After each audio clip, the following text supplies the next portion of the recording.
So I'm going to go ahead and call the meeting to order, seeing that it's 3 o'clock. So if you all want to stand and face this direction with me, there is a flagpole directly behind the television, and we'll do the pledge. Okay. I pledge allegiance to the flag of the United States of America and to the republic for which it stands, one nation, under God, indivisible, with liberty and justice for all. Thank you. So I did not have anybody approach me about public comment, and I don't believe the clerk's office did either. So we will move on to item number 4, approval of the January 4th, 2023 Health and Human Services Committee meeting minutes. Those were in your packet, so do I have a motion? Okay, motion by Covelli, second by Arstead. Are there any comments, corrections? Right, seeing none, all those in favor of approving the minutes, say aye. Aye. Opposed? None opposed, motion carries.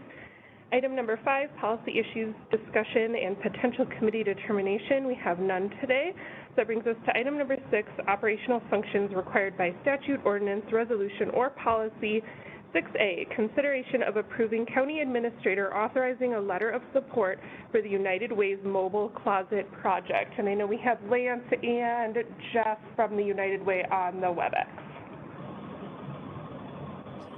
Madam Chair, I'll be very brief and then I'll kick it over to Jeff, but Jeff Sargent from the United Way reached out to me and wondering if I would be willing to author a letter of support for a grant application he's putting together for a program that, as you'll hear in a little bit, some of the people that we serve in our various programs do make use of this program.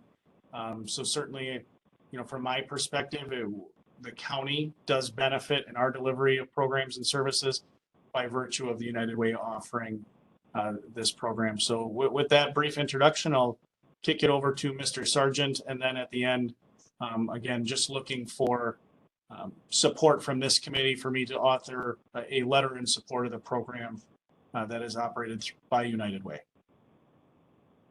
Okay, can you hear me? Okay. Yes, we can. Right. Okay. Basically, what this project is we have a program called the Career Closet or the Clothes Closet, along with Rebecca's Closet. And basically, what that program does is it offers clothing to families that don't have it. And what we're proposing is to turn that to add a mobile component to it. And we're writing a grant that would hopefully allow us to purchase a vehicle that then we would take this closet on the road and go around our community, including Marathon County, and have that available at different locations. And we think it's important to show that this project goes beyond just the city of Wausau. Currently, the facility is at a fixed locale, and it's in our office here at United Way. So it really is limiting who has access to it. So what we want is to take it on the road and go to different locales, promote it, and encourage people to come to get access to clothing for themselves and for their children, as well as we also have a steel-toed boot program, because we see a lot of manufacturing around here. They get jobs, they need to have steel-toed boots, they're expensive, and maybe they don't have the resource at the time of starting the job to get the boots. So this project would basically be addressing the ALICE population, which is a concept around people struggling financially to make ends meet, and that our county has about 30% of its residents live in this kind of paycheck to paycheck existence, and this program would help them financially.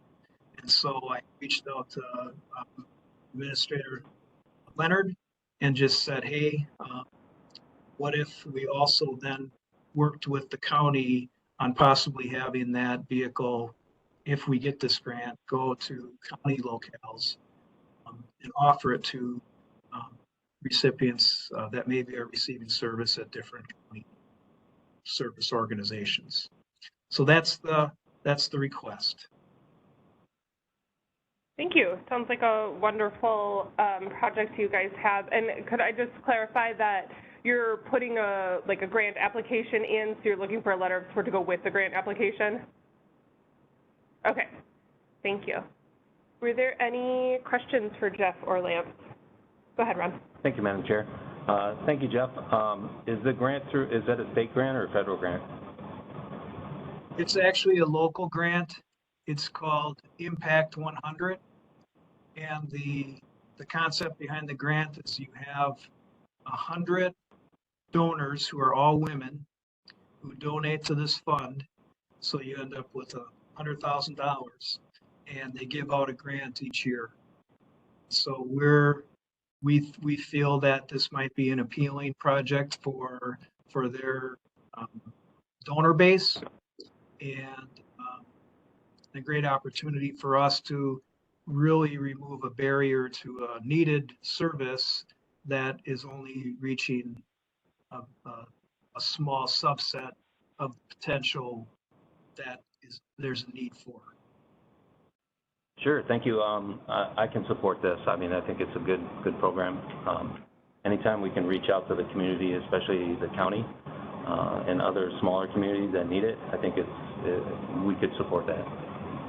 Thank you. Just a comment. We have been asking for other organizations to write letters of support, and we have a lot of interest from school districts out in the outside of the Wausau metro area as well, because they struggle sometimes with resources. So we've had good response from rural school districts as well. Great. That's great. Were there any other questions? All right, seeing none, then I think we would need a motion to allow the administrator to authorize the letter of support. So do we have that today? A motion by Arcette and a second by Covelli. Any further comments? All right, seeing none, all those in favor say aye. Aye. Aye. Opposed? None opposed. Motion carries. Thank you, Jeff, for joining us, and good luck. Thank you. Really appreciate it. Okay, we'll move on to item 6B, consideration of budget transfer for receipt and disbursement of Dream Up grant funds from the Wisconsin Department of Children and Families. And we have the administrator and then possibly Aaron who will be chiming in. Yeah, I'll kick us off, and then Aaron is going to give you a nice presentation. It was in your packet. Really, this item 6B and 7A are very much related. So we're kind of probably going to take them together, at least in how we talk about things. But as all of you know, we have been participating in the Dream Up grant program. The county board, through standing committee, I believe it was Extension, Education, Economic Development, in the last session, directed us to move forward with a grant application, being the lead grant applicant on behalf of well over a dozen local partners to seek funding from the state of Wisconsin Department of Children and Families to help us execute a strategic plan to address childcare shortage, the shortage of affordable, accessible childcare in our community. So we've been meeting for quite a long time as a group.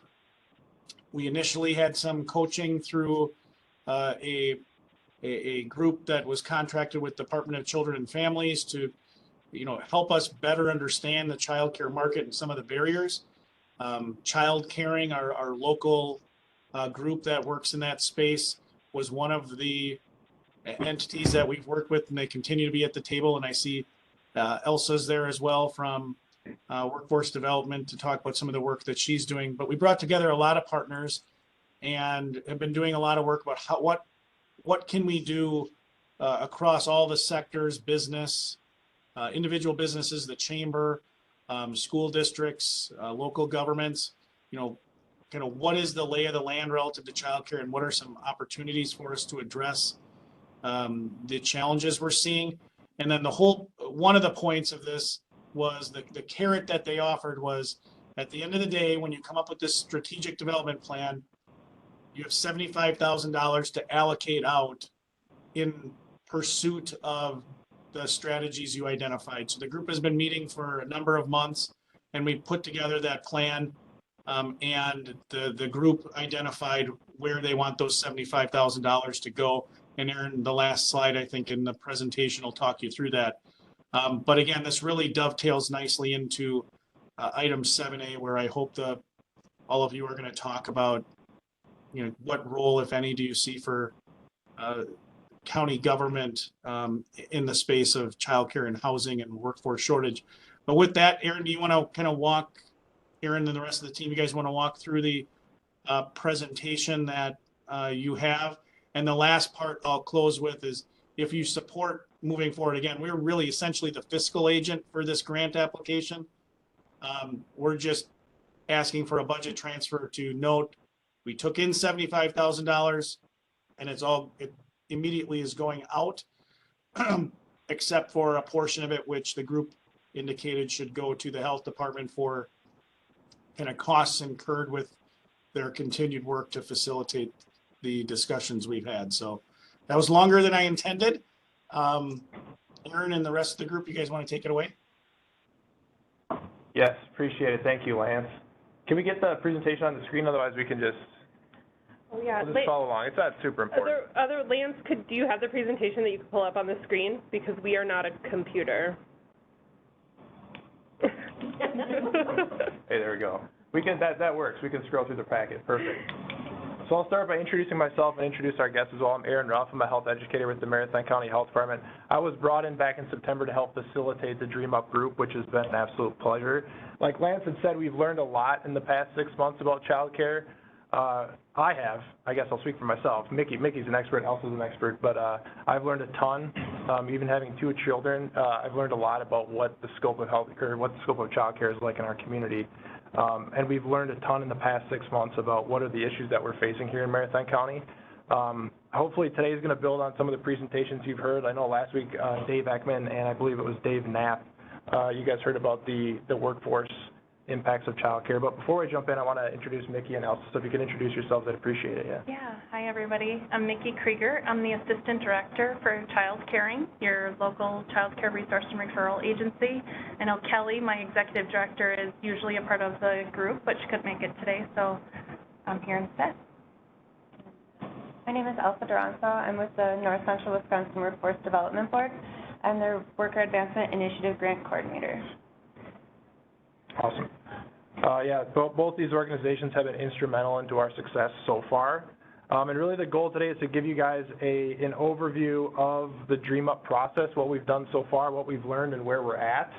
I just want to set the stage a little bit and say that childcare issues, this is not just a Marathon County issue. There's counties throughout the state that are facing this problem throughout the country.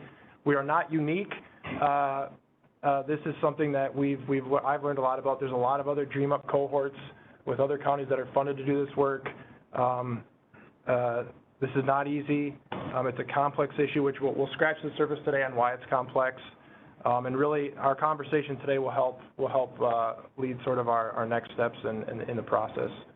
So just a little bit about who we are. You can see on your screens there who's involved. This is sort of our core team, essential folks.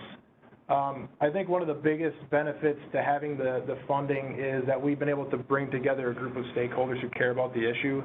There's been a ton of trust, a ton of collaboration. I think we've had a lot of robust conversation over the past 6 months, and we have a really, really good understanding of what the issues are and what we need to do to solve it. And I can say that, these two certainly represent many folks who are ready to sort of do something about this issue in our community. There's a lot of desire to collaborate and solve this here in Marathon County, which is great.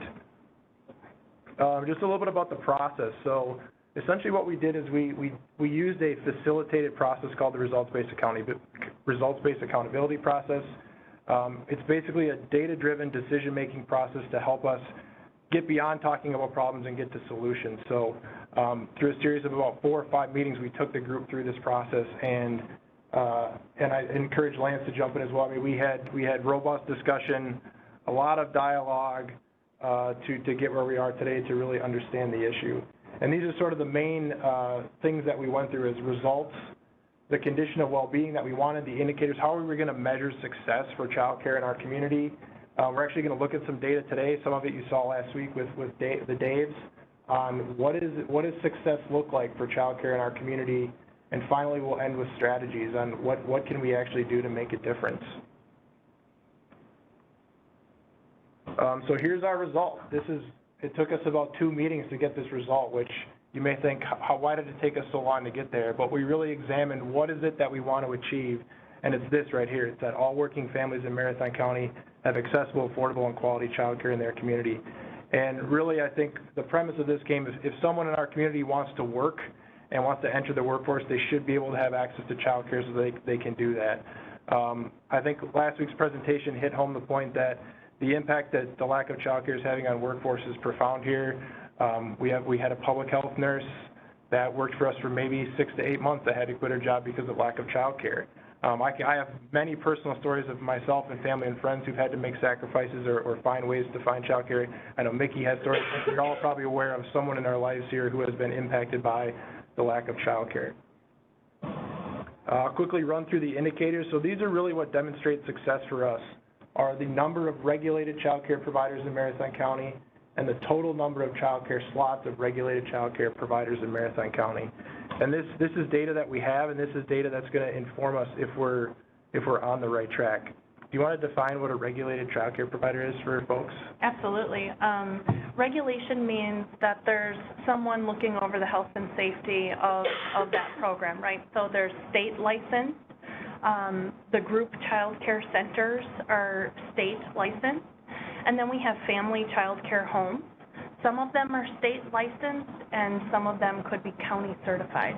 Marathon County has their certification services running through the Department of Social Services.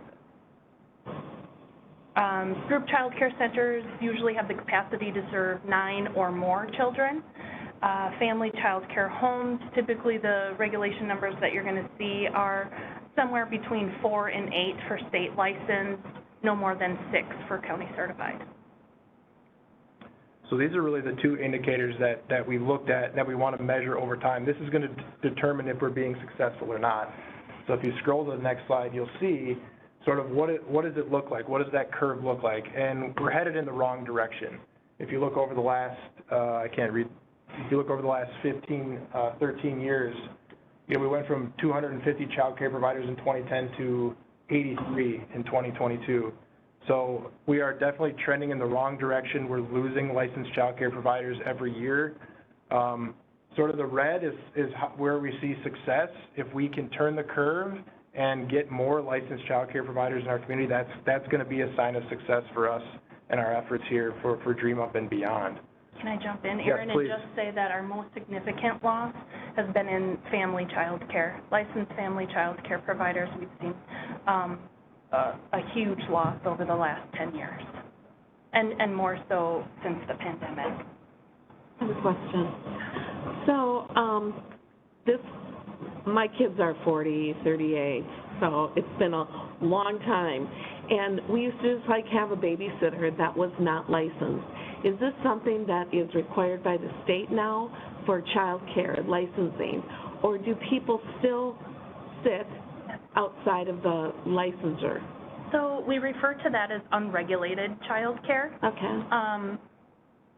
And you can care for up to 4 children. Once you hit that 4th child, you need to become regulated by the state law. Okay. So there's unregulated care that's happening and perfectly legal, where maybe the neighbor is caring for some of the neighbor children. And then there's unregulated and illegal child care, where someone may be caring for more than 4 children in their home. Okay. Thank you. And this Hey, Erin, can I jump in for a second? I think Yes. Supervisor Arsted, you bring up a great point, and this was something that occurred to me, when we talk about regulated childcare and the next indicator we have, which are slots, like to remember, and when Erin talked about our result, how it took us a long time to come to the result, we really did focus on the idea, this is how I characterize it in my mind, that people should have the choice, right? If I'm a working family and my wife and I, or my partner and I, and we decide one of us is going to stay home, that's fine. That's entirely up to us. If we make the decision we're going to have our child in a, go with a relative, and that's, they're not licensed, but they're providing care to our children. Again, entirely fine. The reason we picked the result we did was that to try to get at the idea that people, the affordability and access to childcare shouldn't be something that profoundly influences the choice that people make. And one thing that, we couldn't find a great indicator for this because the measures aren't very good, but what made very clear to me that we do have a significant challenge is that, if people have the ability to make those choices freely, and access and affordability isn't a problem, you would expect a relatively limited wait list, right? For people to get into childcare, and that is absolutely not the case.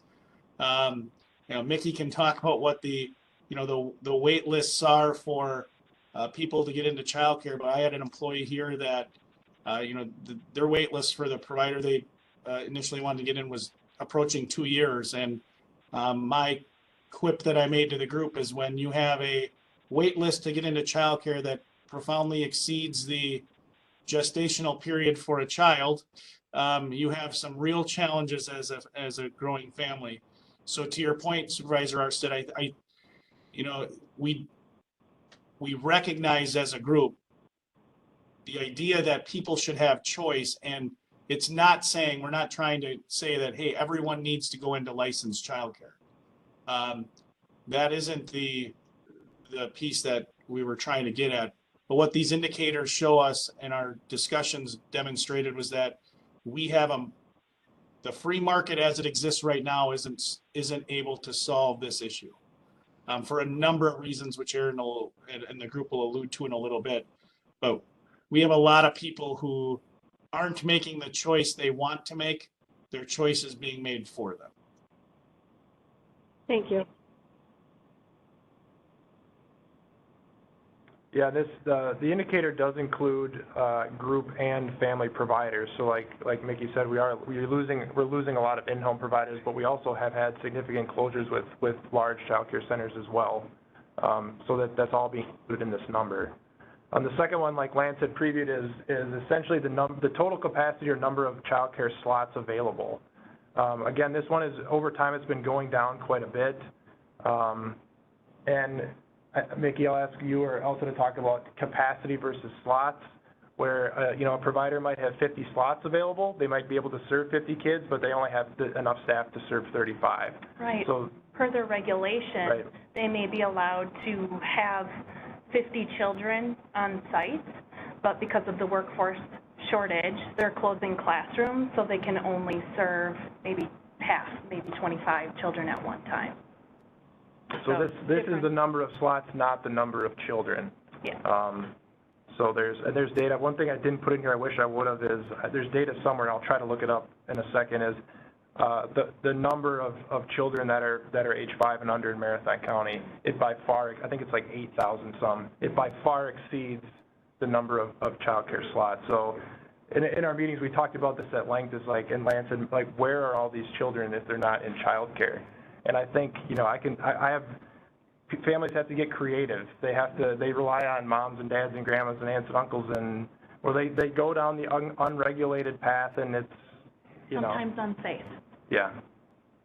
And it's the option. And I think, Lance's example too, where, my own sister-in-law, she quit her job at the school to watch children because she had no option. And there's so many different examples of stories that we've all heard related to that, where people have to make a very tough choice between staying in the workforce or staying home. So we did a lot of, we wanted to kind of scratch the surface today. We had a lot of robust discussion in the StreamUp group about the various factors that go into it. And this is sort of what emerged as strategy. So I'll give you guys a second to read those. A couple of talking points is what I've learned and what we've really discovered through DreamUp is that the childcare business model is broken. Childcare needs a different infusion of cash for the business model to work. Childcare needs additional long-term public and private investment so that kids can have high-quality care, parents can remain in the workforce, and those who work in childcare can earn a living wage.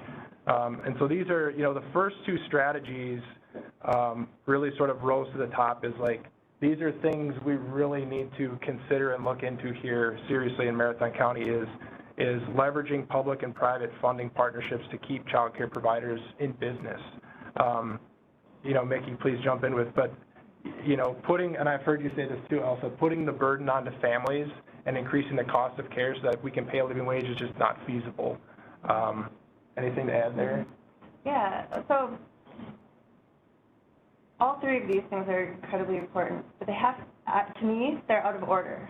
First, we need to invest and retain in the current child care workforce because we have to create some sort of stability while we are out there trying to make these public-private funding partnerships. And who, the questions of like, who are the private partnerships that we're talking about? It's going to take time. And we're still exploring alternative child care business models. But with this Dream Up money, we've already used it to invest in the retention of their of the current providers' employees. Although, albeit it's a drop in the bucket, but it's a little bit of something to help keep them going while we're doing the other two. Yeah, this is just the next slide is just a little bit different way to look at it. This is just sort of a summary graphic of the work and sort of conclusions that we made. And like Elsa had mentioned, the biggest one is child care staff. We can't operate child care centers without child care staff or family providers who are willing to become regulated.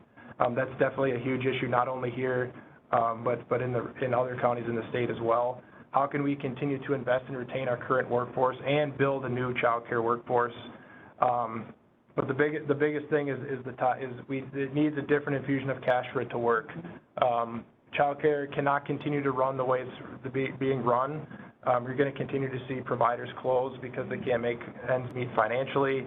Go ahead. Yes, thank you. You can tell that I want to I know. I'm like, go for it. Just a little bit about the broken business model. Everybody's like, childcare is so expensive, and parents pay so much money. Like, why can't they make it work, right? And we are really seeing now and previously that the business model is broken because providers are only charging what some families can afford. There's been studies showing that the true cost of child care is way more expensive. If we want our child care providers to be providing that best practice, what our children deserve, that type of care, they need the true cost of care, which is way more than what parents can afford. That's where those outside investments need to come in and help support both the child care programs and the families that they're serving. I have a question. So I understand the gap. Can you tell us more about the gap in, what the child care centers are taking in versus what they can pay out? What that gap is? I wish I had my flyer of the broken business model. So the quick answer is it depends. It depends on the age of the children. It depends on the capacity of the provider. So infant care, that's a huge big flag. We don't have infant care because any given provider, only one person for the kid can care up to 4 if they're licensed. If they're a family home license, it's only 3. And the true cost of an infant care is $1,800 a month. Who can pay $1,800 a month for that infant care? Nobody. Well, I mean, maybe there, but like that's the problem. So, your centers are having to balance it out. They try to offer this infant care, and then are, as a business model, sticking with the older kids. So the real crisis at the basis is that infant care. That's a perfect example. We have centers that are charging families between, I'll say, $800 and $1,200 a month for infant care, and the studies show that it costs around $1,800 a month to provide that best practice of care for infants. Sure, and the only reason I ask that is because when my kids were young, we were licensed through Marathon County to provide up to 6 or 8 kids or something. I don't remember what. This was in the 90s. Okay. And actually, my wife had 2 degrees. Instead of going to work, she stayed home and did that care, and she actually made a pretty good living at it back in the 90s.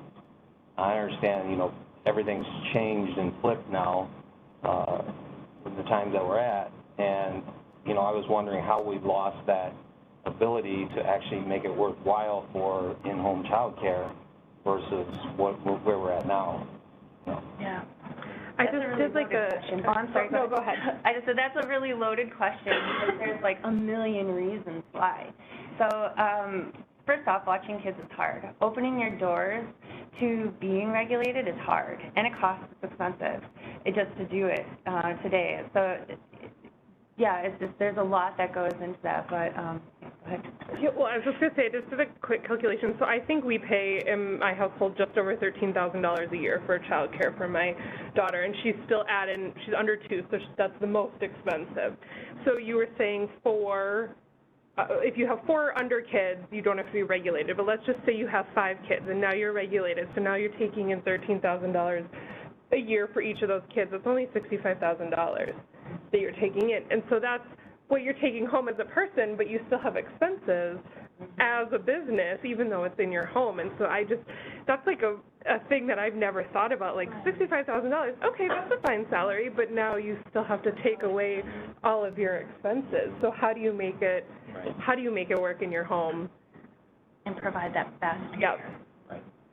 I think part of it too, cost is certainly an issue, but availability too. Like with such a lack of slots, I mean, parents have to fight almost tooth and nail to find anywhere to take their children. I know during our conversation we talked about we have plenty of parents and families who are willing to pay in our community, and they can't even find a place to take their kids. Families are planning pregnancies around opening in Yeah. child care programs. Or people are staying home instead of going to work, and that's the workforce issue, right? Is how are we going to stop that? We need, both parents to be doing what they do outside of the home. Aaron, can I jump in? I have one related point to make and then a second unrelated, more practical one. And I'll start with the more practical one. I have a meeting I have to leave for in just a few minutes. So I apologize I can't be there to be a part of the tour and also just to finish this conversation. But secondly, I think Supervisor Covelli, you bring up a great point, and Elsa, you're the kind of idea that it's a lot of things that are impacting it. I was just at the Counties Association Legislative Conference today, this morning, and childcare was a big topic yesterday, and it was a big topic again today. And one of the things that was said was it's also really important to recognize that it's not just that what changed about childcare, it's about what changed about everything else. And, the average wage Dale Knapp was down at the presentation again, and someone asked what the average wage of a childhood educator, early childhood educator is right now in the state of Wisconsin. It was less than $13 an hour. And a lot of those positions have no benefits. So again, it's not just the model of childcare that's changed. If you're a worker that's making $13 an hour doing a job that, in my humble opinion, I think immediately qualifies you for sainthood, you also have the opportunity to go watch roller dogs at Quick Trip and make $19 an hour. And having a 9-year-old and a 12-year-old, I can attest to the fact that roller dogs are a lot easier than my kids. So people have these, and Quick Trip's got great benefits. So it's the market outside of childcare that has, as Elsa, I think it was Elsa said, through the pandemic, we took a very troubled business model before. And when you look at those trends and you see them going down in terms of slots and providers, it was a really tough business before. And then with the infusion of capital into all aspects of life, as individuals, people through the pandemic, there was a decision made at the federal level to add this stimulus to the economy, add the stimulus to individuals.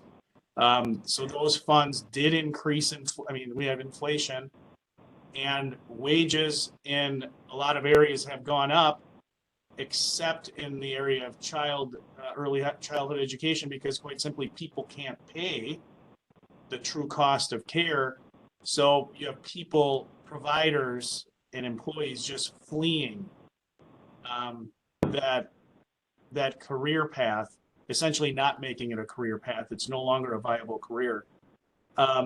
So that's the other part. You have the kind of specific ecosystem of childcare that exists in the environment, the overall workforce environment, where you have wage growth, wage increases, across the country of, in a lot of areas, 10, 15, 20% based on sector, that has made it really, really challenging. So, like I said, I was at the Counties Association this morning, and there were, a lot of tables were talking about the two things you guys are going to talk about on item 7A, housing and childcare as a way to address workforce. So the good news, I think you're having, according to the Counties Association, a conversation that needs to happen. The bad news is that everyone's in the same really challenging bucket. So I do apologize that I have to jump off in just a couple of minutes, and I don't know what that means from a practical standpoint about how to share the rest of the information you have. I don't know if anyone there is on a laptop. Probably not.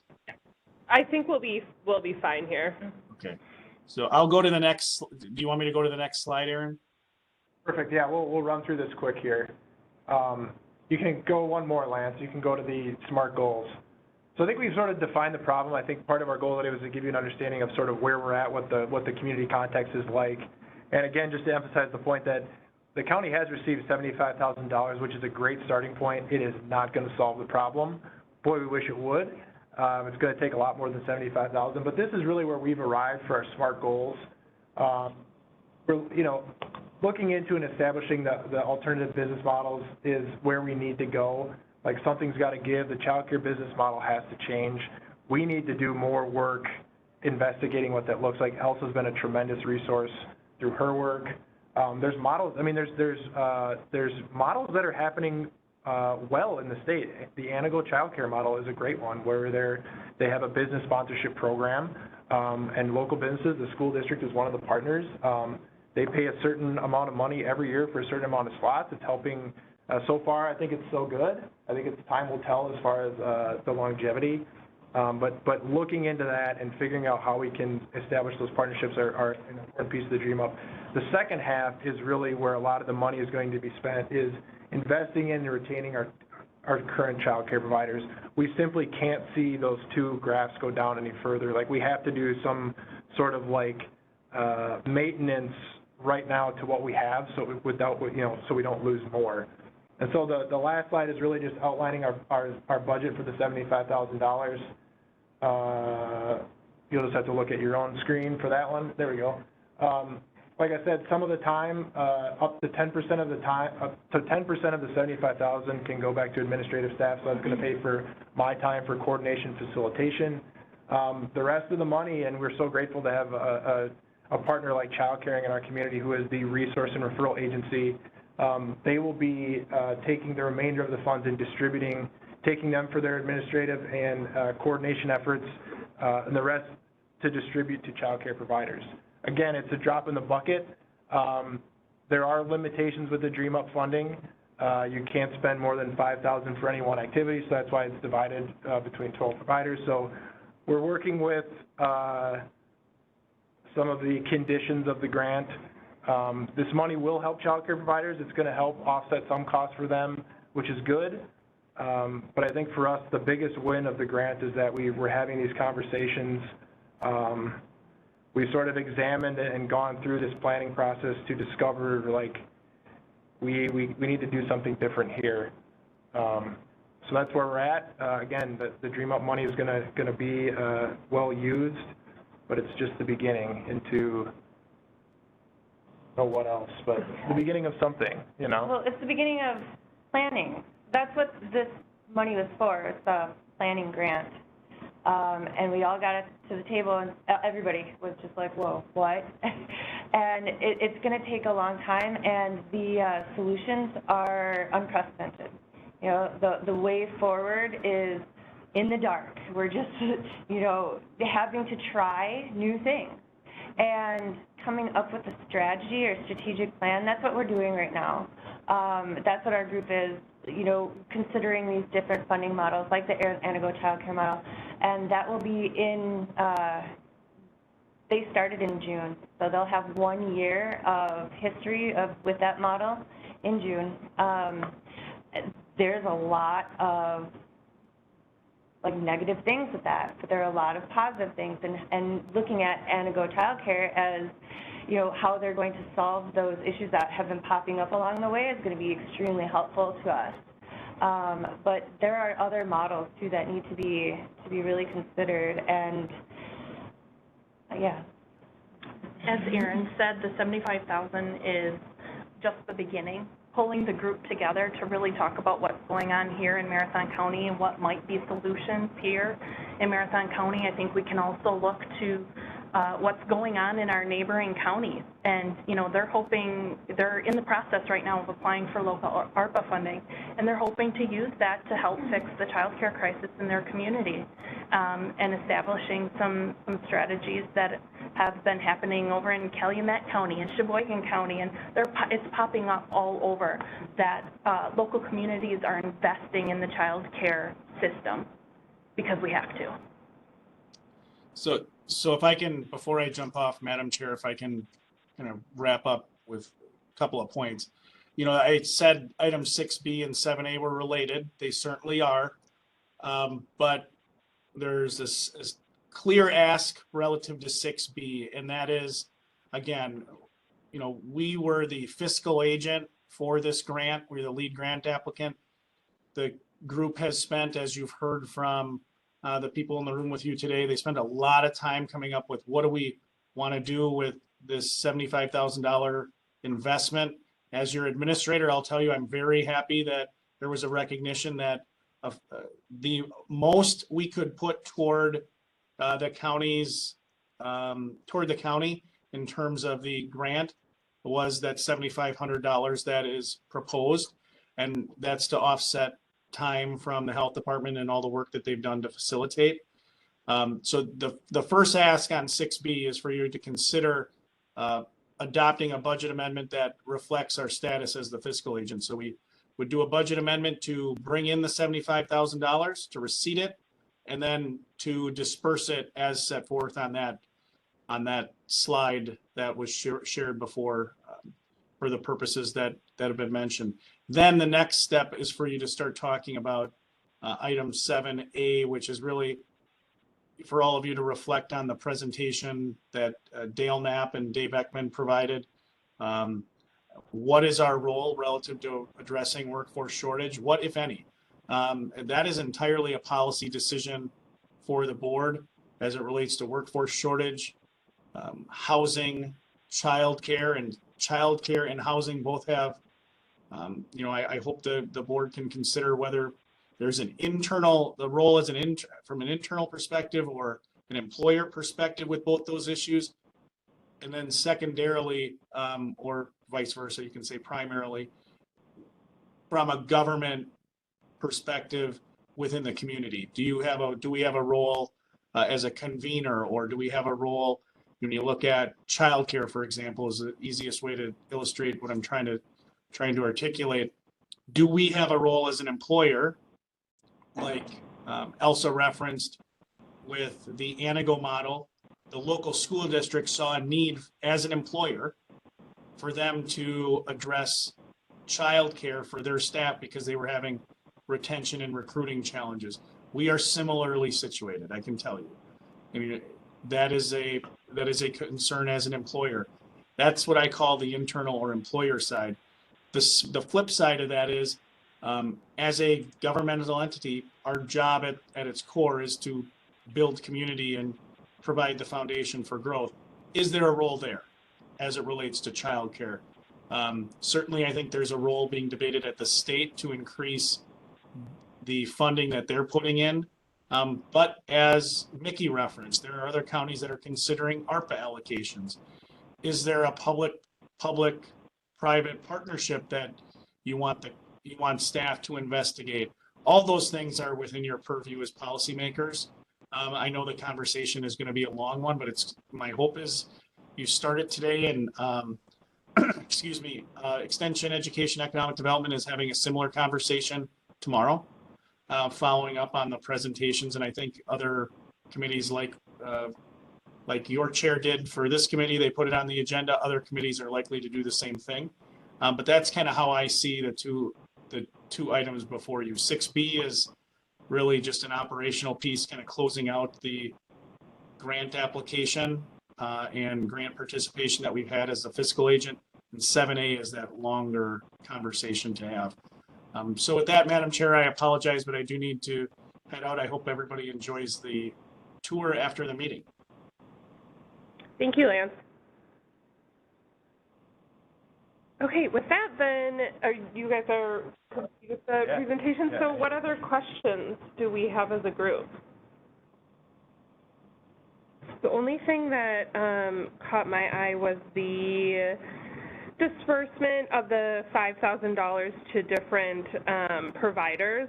And did you guys have a criteria of how you were selecting those providers? Because, you know, and I think some probably are in better positions than others right now. Yeah, I don't know if that was discussed within the group or not, but I know that at our team within Child, we've distributed many other grants like this, and we have examples to start with. And first off, we'll go through some eligibility criteria. Okay.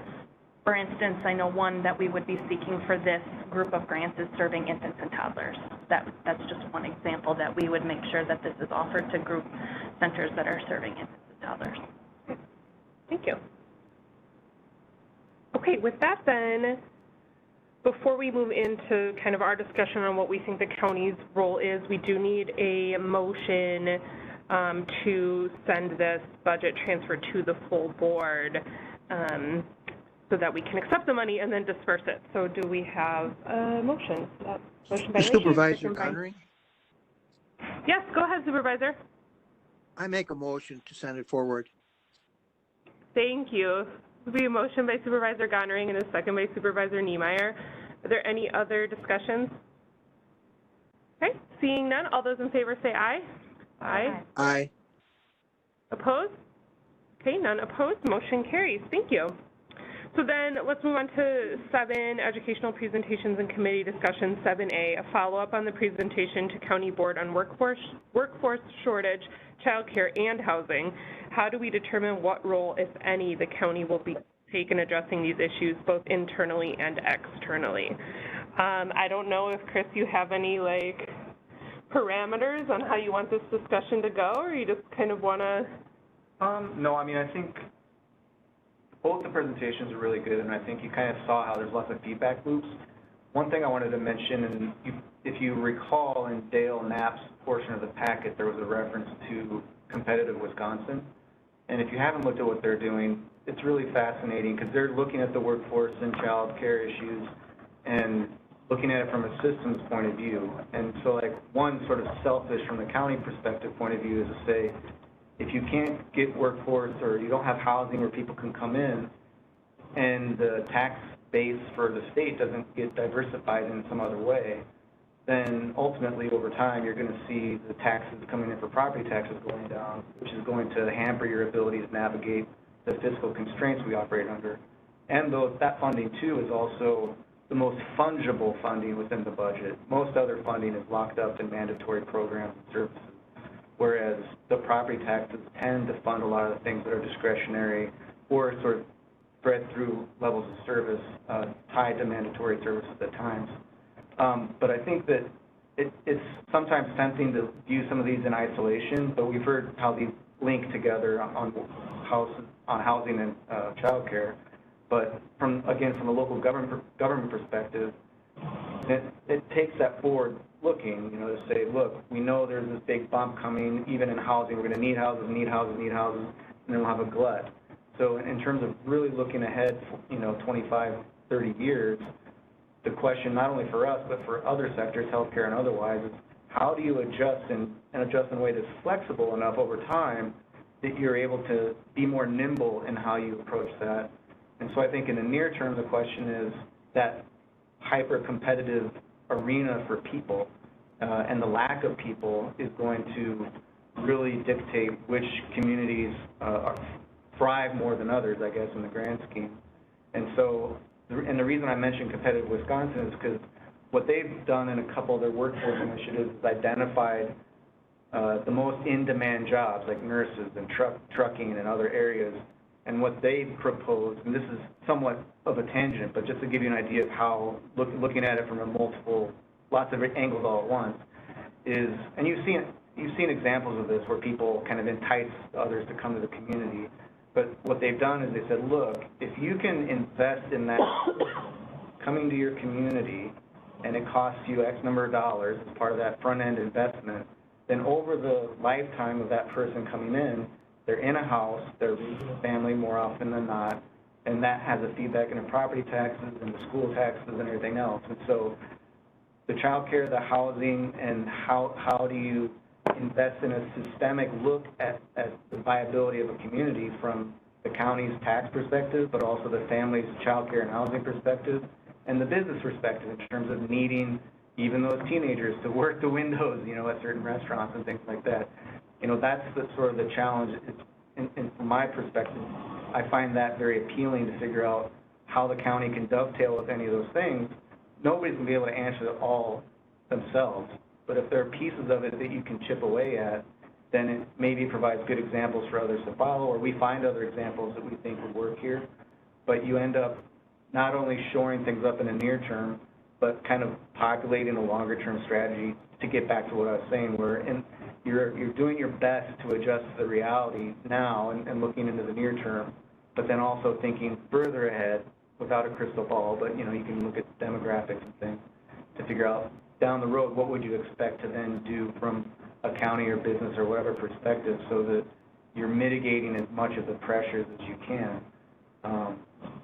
So I think obviously lots of the questions are loaded in terms of where all the answers are at and what's more practical or viable than the other. But I think the reason the discussion is timely is because it's not just child care providers, it's not just businesses. It's like we've seen corporate space. You know, the huge corporations are opening up space for these conversations and figuring out how do we figure this out. And in the Competitive Wisconsin conversations, and I've presented at a couple of them, my sort of message was, you know, compared to the private sector, we're less nimble. You know, the public sector is not super strong in the sense of like we have all these options and all these resources to figure out how to solve things. So acknowledging as part of the discussion that what local governments can do is constrained, but that then, and others, not just me, said the private sector needs to find ways to step up too,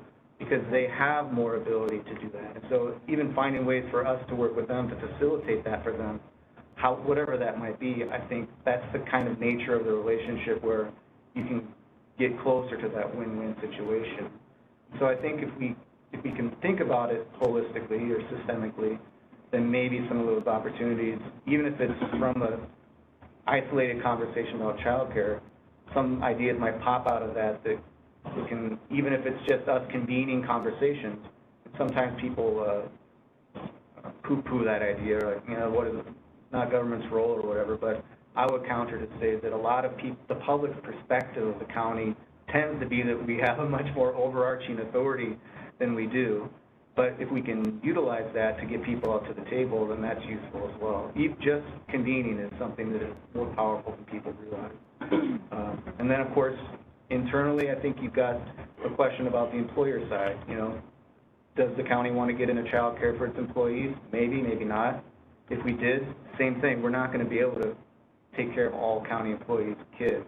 But if it's that small part that then feeds back into other people's capacity constructively, then you're getting closer to a solution. You might bend the curve a little bit, but I think that helps me think about it, is that we're not going to be able to solve it all in one fell swoop, but if you can find ways to chip away with that sort of global thinking, I think that's going to set the stage for whatever successes people can find. And, you know, the more we can utilize public and private partners outside of the county, the better, because it really is something that everybody's facing, so everybody has a vested interest in finding solutions. Does that answer your question? Yeah, so what I hear is that we're going to solve this problem right here today, right now. Yeah, absolutely. One thing I do want to point out is that for the strategic plan that has not been approved yet, but our committee proposed a change to add a component about childcare, so an outcome measure that says the capacity to deliver affordable, high-quality childcare in Marathon County will increase. So just a pretty broad outcome measure, but that is one that we as a committee threw in there. We haven't approved that yet. I think maybe in the next couple of months it will come to the full board. So I'm sure there will be discussion about that because I have heard feedback from other supervisors about their likes or dislikes about that being in the strategic plan, but I wanted to remind us that we, you know, initially put that in there, whether it continues or not. I think maybe a good place to start, if people are interested, is thinking about the county as an employer and what our thoughts are on what the county as an employer should be doing involved with childcare. So that's kind of where I'd like to start. If anyone has any ideas or comments. Yeah, a little bit. Yeah. Just from a previous conversation around this, that, you know, we know that people are already paying for childcare, so I think if we think about it from an employer perspective, let's just say you created 20 spaces and you partnered with YMCA or some other entity that provide the care. I think that some of the funding question is a little easier because you know that you've got existing revenue that's just going to move into that area. Now, how you do that without harming others is a bigger question perhaps, but I think that knowing that helps because you're not starting from scratch. You know that people are already paying into something, and so if you did create anything, that's, you know, there is the where does it come from, but if you're addressing people who, like I think you referenced earlier, people are wanting to pay for childcare, but they have nowhere to go, but maybe there's an entity that has capacity to say, we can get this staffed if we have a space, and, you know, maybe we say, okay, it's in this box here, we'll cover the electricity and the heating and the water or whatever, and that's part of it. And then the revenue comes in that people are already paying, and then you figure out some of the other details. But, and I'm only bringing it up to say that to emphasize that you're not starting from scratch with that concept if you want to move in that direction.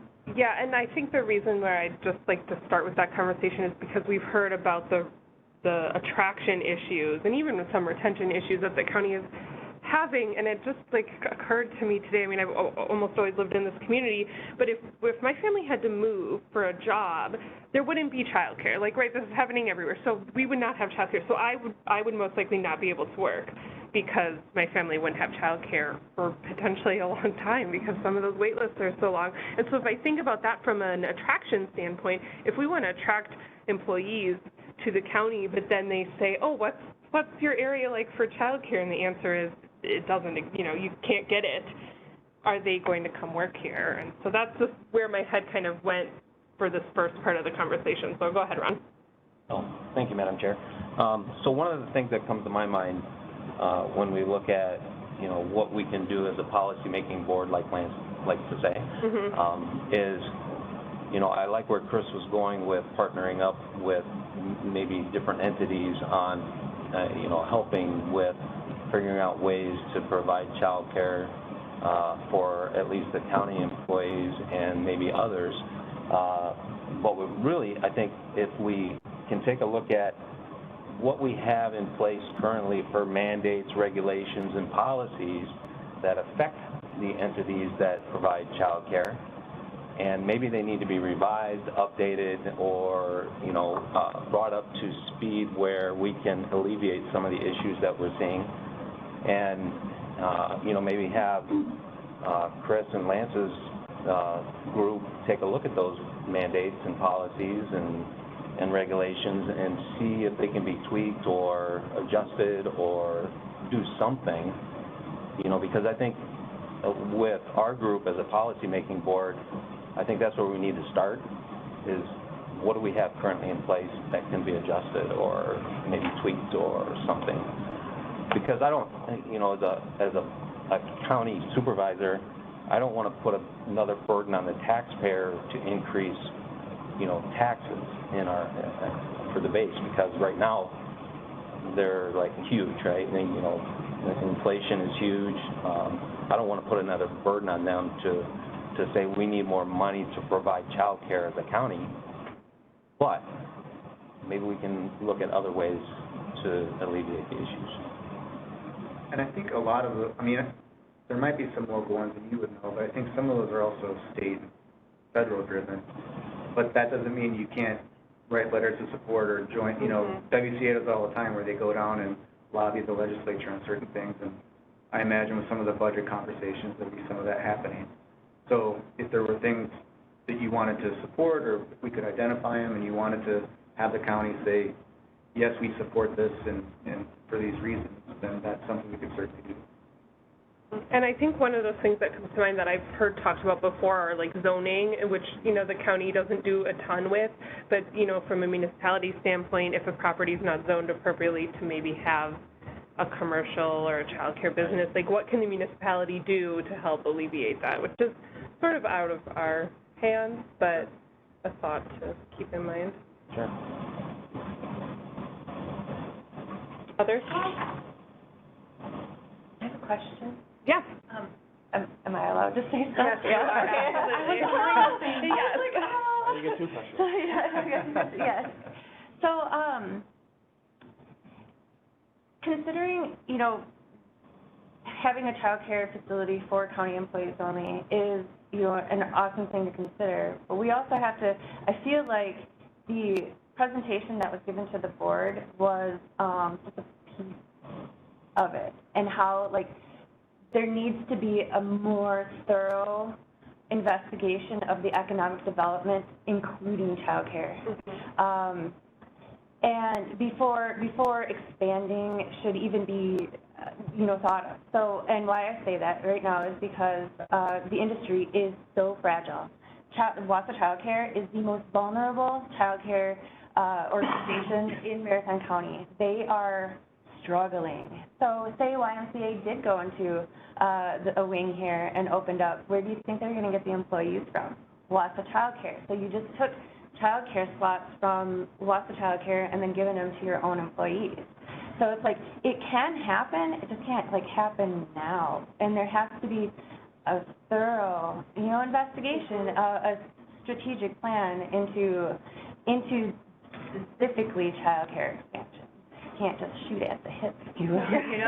Yeah, because it's a fragile industry. The Dream Up grant is, I'm so proud of this group for really taking the time to investigate the different steps that could be taken. And in my personal opinion, I think it's absolutely appropriate to invest the money right now in established programs. You used that word, and I really appreciated that. We need to sustain these programs. And so starting up perhaps a shiny new program could absolutely hurt the system even more right now. If we can use this funding and potential new funding to sustain what we have right now as far as our group centers go, my personal opinion would be to then start looking at, or maybe at the same time, start looking at recruiting new family child care homes, because when you made that comment about being nimble and trying to adjust, family child care programs can adjust a little bit easier than, say, a group child care center. So if we have that happening at the same time, that's when I see us pulling in people into our community, and then we're going to know, okay, now's the time for that shiny new program. Okay. So I do appreciate those comments, that it's not, out of the realm for an employer to invest in this type of way, but you have to be careful about how you're doing it, because you could really hurt a lot of relationships. So I think those were great comments. And partnering with an existing program is absolutely appropriate, but just being careful about how that's done, and because many of our group centers have closed classrooms right now, it wouldn't take, too much to to provide them some funding and possibly they get the workforce that they need to open up those classrooms.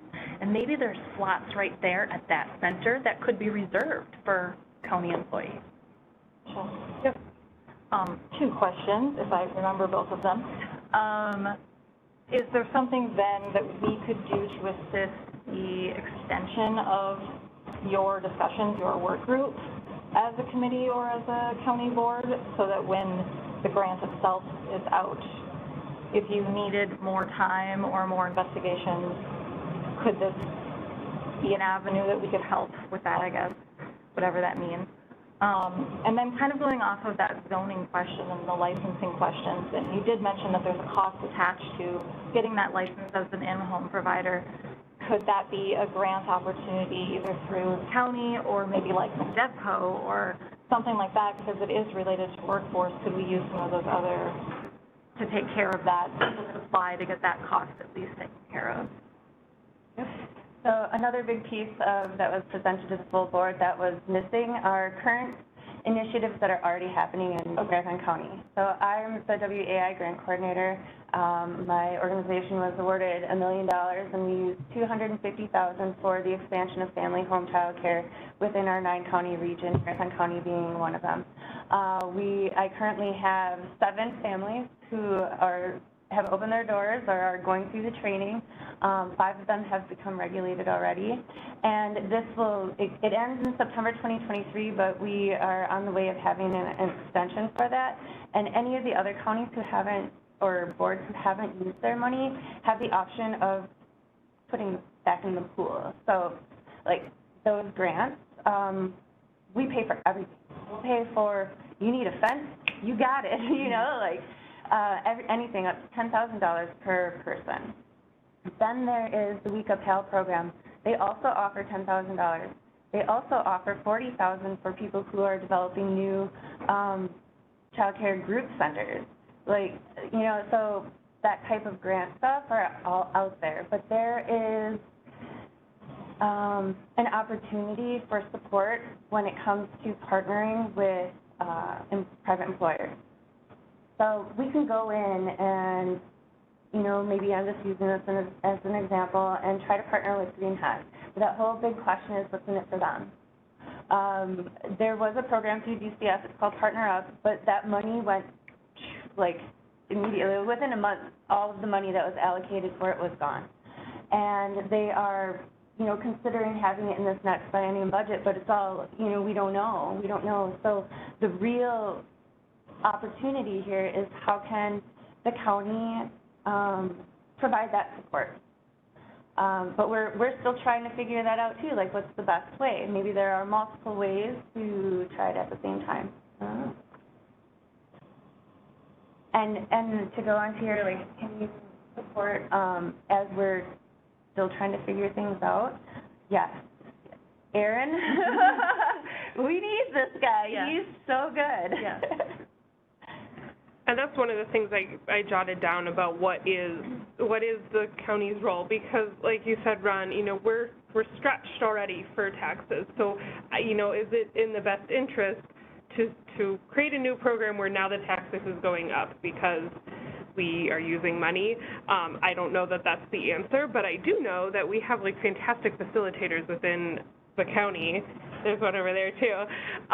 And so, like, if we have those resources already, is that where the partnership is, where we can, you know, do something that is, you know, sort of budget neutral that helps, you know, facilitate the process further. So that was, like, the first place where my mind went, because it felt like it was the safest fiscally for us.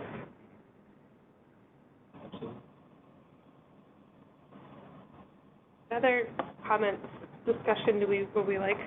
We can open this up too, because I think the agenda item was workforce shortage, childcare, and housing. So, you know, we've been focusing on childcare because I think that's what, you know, this committee has really been looking at. But if we'd like to open up the conversation too to the workforce problem and the housing problem, any comments people would like to make on that one? No, we see workforce shortages. We talk about it every day. Mm-hmm. I work for a very large corporation. multi-billion-dollar corporation, and we talk about it every single day at our tier meeting. How are we going to attract employees? How are we going to attract people? And it's tough. Everybody knows it, right? So it's an ongoing situation that we're just going to have to work through.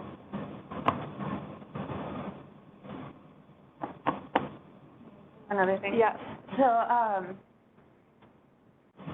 Workforce Development Board, myself, we've developed an idea, a program of how to create or bring people in based off of childcare, but really it would be just for employer recruitment and private industry recruitment. And this is actually the heart of how we can solve that increasing funding flow into our current providers. It's wild, but we're working on it. I'm working with Matt Cure from the University of Wisconsin-Madison in putting the numbers together of how it can work just based off of data. That's going to be part of our, as a group, as our Dream Up cohort, part of our strategic plan for the expansion of childcare in Marathon County, and we're working on a 3-year plan. I want to say we'll maybe be done with it in about 2 months, but I know we needed it yesterday, but it's a lot. It's a hard thing to do, but you can't separate, workforce issues or even the housing issues. So say Greenheck does retain somebody because we have a guaranteed slot for their infant at a new family home that I just helped open. Where are they going to live? They have to happen, and the growth has to happen at the same time. I don't have any solutions on the housing problem, but there's a definite link to all 3 of them. But yeah, I know that was presented. And I'll just add that I think that's where we're sort of at right now, is we have the money budgeted to spend that 75, but we are uncovering a bigger thing. And part of the next steps of our work is what is that child care model that we really need to investigate, research, and pursue here in Marathon County. And like Mickey had mentioned, there's some really compelling county ARPA requests from other counties about that support child caring. And if you all are interested, I'm sure we could share those with you. But that would be great. There's some really compelling proposals and applications that have been granted by counties to support child care specifically. I wish I knew more about it, honestly, but I think it's just a couple that I've looked at, yeah. I mean, it's an incredibly well thought out, well-rounded, well-funded proposal to try to turn those curves. So it's interesting to see how that's going to go, but I think what I've learned is that other counties and even, they're looking at how can we solve this ourselves, how can we think outside the box and help support this for our community. The infrastructure is so important. If you're supporting all of these child care programs and all of their staff, you need an infrastructure, right, to help support that.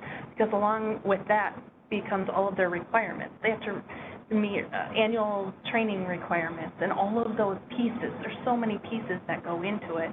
So supporting child care is not just one thing, right? There's several things that have to happen. The workforce, the child care workforce, we need teachers to be able to provide access to child care to our working families. And one way that, just one of the examples of those strategies is providing some assistance in the classroom for some of those challenging behaviors that teachers are seeing. We've talked about how hard this job is, and when they're getting paid peanuts, right? Like they're weighing their opportunities and to I forget what Lance called it, the hot dog roller thing, when you can get paid more to go and do that, I mean, you can't blame folks, but we need those child care workers and we need the right people caring for our kids. Just an example of some of those strategies is investing in that workforce. Build it, they will come, it's steal them from the roller dogs. That's really what it is our plan is how do we steal those workers back? We need to offer them wages and benefits. Yeah. it's very complex. Just a couple of things that I learned too is I think like we have a great early childhood education program through NPC. I think 62 is the number that's sticking in my head. I don't know if that's right, but there's like 72 graduates. So we have workers coming down the pipeline, but a lot of them don't stay in childcare. I have 2 or 3 family members who went that route and now they're working for a school district, which is all fine and good, but they can't take all of our childcare workers. Right. And then just the pay thing. I know we talked at length about pay for childcare workers, and the easy answer would be, well, just charge the families more money. And again, putting that burden on the family is not the correct answer. It's a huge expense. Michelle knows, I know. For anyone who's had kids in the last 5 or 10 years, it's a huge expense. And so it's a complex thing. There's so many different factors at play. I'll go back to that true cost of childcare that I was talking about earlier. That has figures in it to help pay a person a livable wage. So that's why the cost is so high, and to consider benefit. Are there models that use like a sliding scale or anything like that that would allow higher income folks to subsidize lower income? Is that super weird? I don't know. Yes. So, yes and no. You get into a really sticky situation when you do that because, it's discrimination. And I can only really say that you can only find that sliding scale in a family home childcare, because it's very easier. slippery. We've had centers even considering to charge families more for children that have special health care needs, because the child care program usually needs to provide that one-on-one child care or provide more staff, and that's not, you cannot charge a family more for that type of care. It's discrimination. Well, I think this is a good start to this conversation. I'm sure that we will be continuing to have it. So I'm hoping like a couple requests, maybe before this is on the agenda again, or kind of wherever we go with this, is one, if you guys do have information about those ARPA requests that other counties are doing and could share that, I think that would be great. And then anything, Chris, you guys have from the WCA side, Lance was referencing that today, and maybe Kurt has stuff too, what they're hearing that the rest of the state is doing and what other counties are thinking their role is. Okay, and I'd be interested to know too, from a regulatory perspective, and this is just a parallel in the agriculture sector, like sometimes people don't take the leap because they have to hire somebody just to do the paperwork. Mm-hmm. So maybe it's not like that at childcare, but if it was, is there a way to minimize the burden, the regulatory burden, or even you could even get creative and centralize it somehow where somebody's doing it for everybody? An accountant. It sounds like you're doing some of that, but it would make it easy, it would reduce the obstacle to entry. I immediately think of some of the work, like our pre-licensing work that happens, and they try to do that, but we receive like this much state funding to do that. And ELSA, our 2 programs, we're working and helping, say, a family child care provider get through that regulation process, and we often call it like navigating the regulation process, someone helping them become a regulated family child care provider. I know you were sitting down and helping providers fill out paperwork, and our pre-licensing specialist was, so there are sort of models out there, they're just not what they should be in order to really make a difference. Well, if we have good ideas, it might help Supervisor Cabelli's point that, it's probably more data-driven in childcare, but in ag, a lot of it is completely arbitrary. So like you're not a food processor until you pick up an egg. Now, ipso facto, you're a processor. Or once you produce 1,001 chickens, now you have to meet a different threshold. And so, again, people are going up to the line and not crossing on purpose because they know now I have to get a bookshelf over here that contains all of that for my state and federal audits and so on and so forth.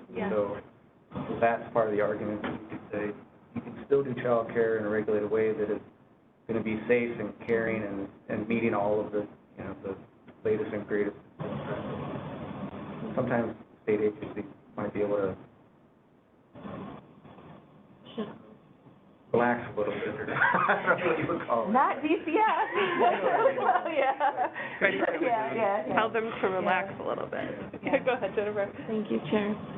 I would love to find out what's going on in Anago, the pros and cons, getting more information from Anago, and finding out what they're doing, how it's working, what is not working, and maybe look at that as a start. So, and I can tell you that there is a program in Wausau that's working with a larger employer. I don't know if I'm allowed to give names, so I just won't. But they do have a partnership with each other, and they're basically that provider went to Anago Child Care and asked all the things, all the questions, brought it back and figured out what would work for her, and that group child care center, and they partnered with a large employer, and they have a contract with each other, and they're paying for slots, and they made it work for them. Not exactly what Anago Child Care did, but, you know, what worked for them. So It'd be good to see that, you know, how that's coming to fruition. Okay. All right, do we have any other discussion? It doesn't sound like it, so thank you all for that. Our next meeting date, time, announcements, and future agenda items. 8A, committee members are asked to bring ideas for future discussion. 8B, next meeting is Wednesday, April 5th at 3 p.m. Brings us to number 9. I'll take a motion to adjourn. Motion by Niemeyer, second by Covelli. All those in favor say aye. Aye.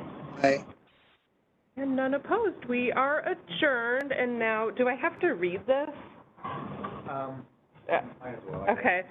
Following the adjournment of this meeting, a quorum of members of the Health and Human Services Committee may be present within county-owned facilities at the Lakeview Drive campus for a tour of facilities.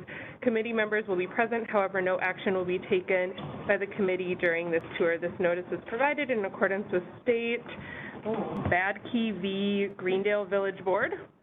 I'm not going to read the whole statute. That's where we're at. We're going to have a tour now, and we will not take any action or create a walking quorum. Yeah, I nailed it up. You're staying. Yeah, you totally did. He said he's got to be better than Dave. Okay, yeah, I know, I agree. Process an issue for that exact reason, because That's